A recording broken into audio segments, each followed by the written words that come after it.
I'm doing it for a friend of mine who is actually serving in the British Army. He's actually going for the Afghan look. So what I've done, start off with, separate the actual action of the weapon from the stock. I'm putting the bipod on for the purposes of making it easier.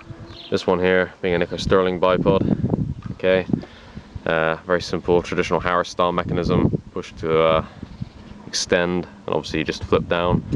Nothing too snazzy about it, just a simple QD one. Now there is a Riz block mount, but if you're going to get a bipod that fits on the Riz, well, they're not a patch on a Harris style bipod, so you may want to invest in one of them. First thing to do, separate the stock from the action. Second thing to do, mask off where the stock actually is joined to the action. You want to mask it, you want to make sure no spray paint is going to get in there, or around where that washer is down there. I'll mask that later. Around the trigger mech area, not such an important bit. The trigger mech itself, and obviously the barrel you paint at a later date. I'm doing it all today because I'm in a bit of a rush. I've got a skirmish tomorrow. But the first thing you want to do when you start out, get some really fine grit sandpaper. And I do mean fine grit because you do not want to be scratching things. I'm using P600 paper, I don't know if you can tell that. It says on the back, grit. Now P600 really is very, very fine. That's all you need. You just want something to actually let the paint adhere to the surface of the weapon. You'll see where I'm scratching it. You don't want to leave gouges, but you'll just see it changes colour slightly. Once you've done that, simply put thinners on a cloth, rub the whole thing down, and then you're ready to go. You're ready to start painting. Okay, the next step, and if you can't hear me, I apologise.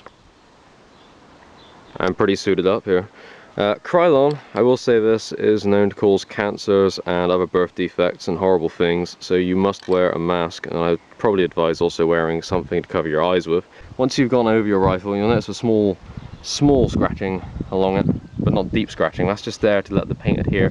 But you know it as well, it's clean. Thinners, okay? Take it somewhere nice where you're not gonna mind getting paint covered and everything. So don't do it on your lawn because Krylon kills grass. Do it in a garage or somewhere similar. I've got a garage right there I'm doing this in. And start with the lightest colour first. So do the lightest colour. You want to stand probably about 15 centimeters from the weapon, and you want to just go back and forward, and you want like nice even long strokes, sweep the whole length of the weapon. Okay? And then your probably best bet as well is to put the rifle upside down first.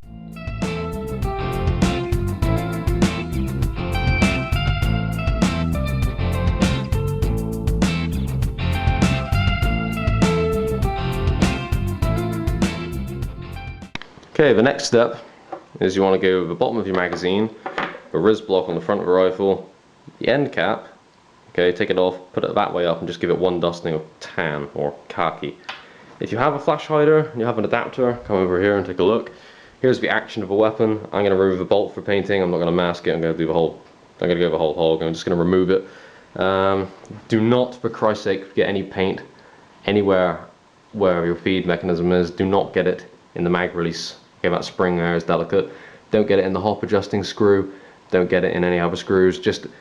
And also, if you've got an adapter, your inner barrel runs up to here. Okay, you want to put a bit of paper just in there. I'll avoid it, and then this bit here threads on around it. That way you can spray the flash hider as much as you want. I've gone for an FTE. You can spray the flash hider as much as you like, and there is no issue with that. Okay, it's not going to clog your inner barrel.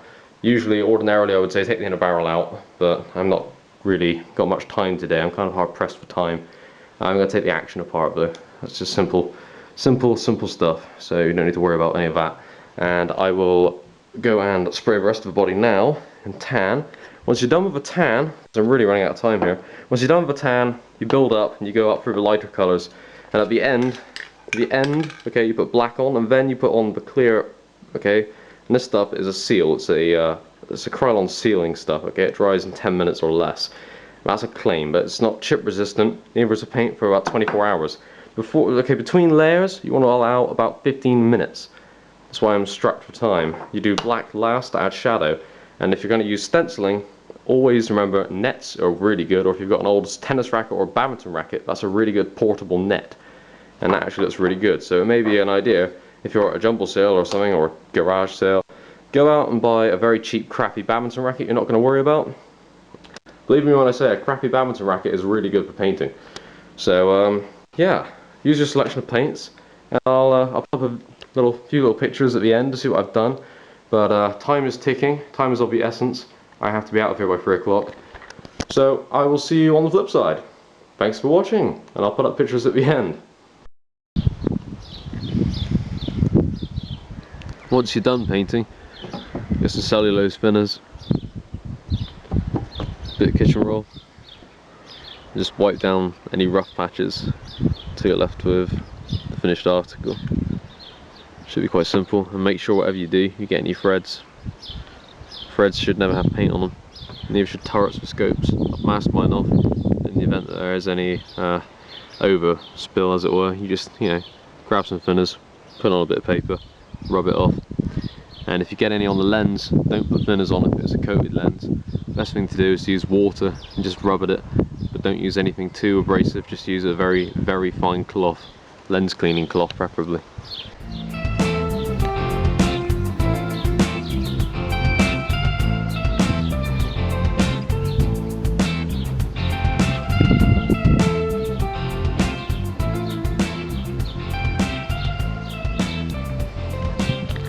It's one pretty nice rifle, so I'm hoping Chris is going to be happy with this one.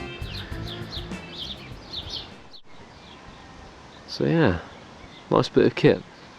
Hoping the new owner is very happy with the paint job I've given him, and I'm hoping this video is useful to anybody who's considering going along the same sort of lines. The scope I'm using is a Leapers 3-9x40. The Wagyu on the back there, that's a Bisley Wagyu. Everything else on it, pretty much just how it came out of the box, except for obviously the bipod there, which is a Nico Sterling bipod, which is also known as Buffalo River type, and FTE, obviously, front toward enemy flash hider. Scrim, DIY job, bits of string, DIY again, the paint, Krylon sealed. I'll put some pictures up at the end of the video. Thanks for watching.